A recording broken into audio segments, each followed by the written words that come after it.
Hi friends, ఎలా ఉన్నారు? Welcome to my channel. నేను చూపిస్తున్నట్టు ఇలాగా మసాలా వేసి చేయండి. రొయ్యలు బిర్యానీ చాలా బాగుంటాయి. ఎలా చేసుకోవాలో చూసేద్దాం. ఇవి వచ్చేసి 1/2 kg రొయ్యల్ని ఉప్పు పసుపు వేసుకొని క్లీన్ చేసుకున్నాను. స్టవ్ వెలిగించి ఒక గిన్నెలో రొయ్యలు వేసుకొని కొంచెం ఉప్పు పసుపు వేసుకొని రొయ్యల్ని బాగా మనం ఉడికించుకుందాము. వాటర్ అంతా పోయేదాకా మధ్యలో మధ్యలో తిప్పుకుంటూ ఉడికించుకోవాలి.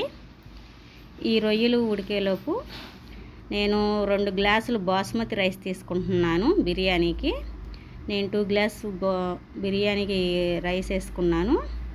దాన్ని శుభ్రంగా 3 సార్లు కడుక్కొని వాటర్ పోసుకొని పెట్టుకున్నాను, నానబెట్టుకున్నాను 1/2 అవర్. ఇదిగోండి రొయ్యల్లో వాటర్ వచ్చాయి కదా. ఈ రొయ్యలు ఉడుకుతూ ఉంటాయి. ఈలోపు దీనికి బిర్యానీకి మసాలా వచ్చేసి మిరియాలు, చెక్క, స్టార్ పువ్వు, జీలకర్ర, లవంగాలు, జీడిపప్పు వేసుకొని కొంచెం జీలకర్ర, ధనియాలు, ఒక 4 ఎండుమిర్చి వేసుకొని ఈ మసాలా మొత్తం లో ఫ్లేమ్లో ఫ్రై చేసుకోవాలి. ఈ మసాలా వేస్తే బిర్యానీకి సూపర్ టేస్ట్ వస్తుందండి. ఈ మసాలా బాగా వేగిన తర్వాత చల్లార్చుకొని మిక్సీ పట్టుకోవాలి. ఇదిగోండి ఇలాగా మిక్సీ పట్టుకొని పక్కన పెట్టుకోవాలి. రొయ్యలు కూడా మనకి ఉడికాయి కదా, అవి కూడా మనం పక్కన పెట్టేసుకున్నాను.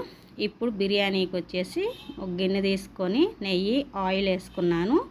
బిర్యానీ మసాలా, బిర్యానీకు స్టార్ పువ్వు, చెక్క, లవంగా, జీలకర్ర వేసుకున్నాను. అది కొంచెం ఫ్రై అయిన తర్వాత సన్న కట్ చేసుకున్న ఆనియన్ ఒకటి వేసుకున్నాను.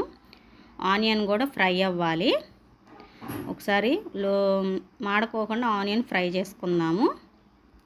ఇది ఫ్రై అయ్యేటప్పుడు ఒక 2 పచ్చిమిర్చి కూడా వేసుకుంటున్నాను. దీన్ని కూడా ఒకసారి కలుపుకుందాము. సన్నగా కట్ చేసుకున్న ఒక పెద్ద టమాటా వేసుకున్నాను.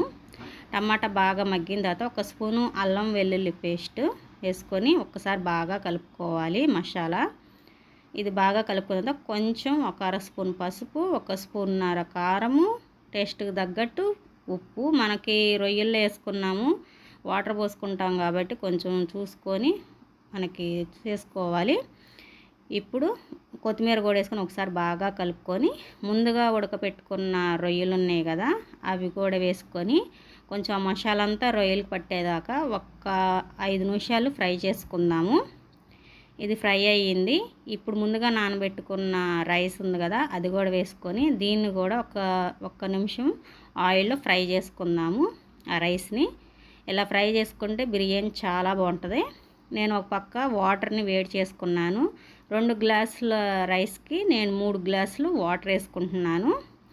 వాటర్ పోసుకున్నాను. వేడి నీళ్ళు అవి వేసుకొని ఇప్పుడు మనకి టేస్ట్కి తగ్గట్టు ఉప్పు చూసుకోవాలి. ఈ స్టేజ్లోనే ఉప్పు సరిపోయిందో లేదో ఒకసారి చూసేసుకోవాలి. మధ్యలో మధ్యలో తిప్పుతా, రైస్ విరక్కోకుండా మధ్యలో మధ్యలో తిప్పుకుంటా మూత పెట్టుకోవాలి. ఇదో వాటర్ అంతా దగ్గరగా అయ్యింది. ఇప్పుడు ముందుగా మనం మసాలా పట్టుకున్నాం కదా, ఈ మసాలా వేసుకోవాలి. ఈ మసాలా వేస్తే రొయ్యల బిర్యానీ సూపర్ టేస్ట్ వస్తుందండి. ఇదిగోండి నేను 2 స్పూన్స్ ఫుల్గా వేసుకుంటున్నాను. ఈ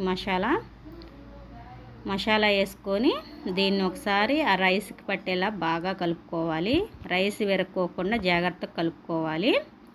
లాస్ట్లో కొత్తిమీర, కొంచెం పుదీనా వేసుకొని మూత పెట్టుకొని ఆ రైస్లో ఉన్న వాటర్ అంతా మగ్గేదాకా మగ్గించుకోవటమే. అంతే ఫ్రెండ్స్, రొయ్యల బిర్యానీ రెడీ అయ్యింది. చాలా బాగుంటుంది. మా పిల్లలకి ఫేవరెట్ ఈ రొయ్యల బిర్యానీ. నా వీడియోస్ నచ్చితే లైక్ చేయండి, షేర్ చేయండి, సబ్స్క్రైబ్ చేసుకోండి. ఇంకో మంచి వీడియోలో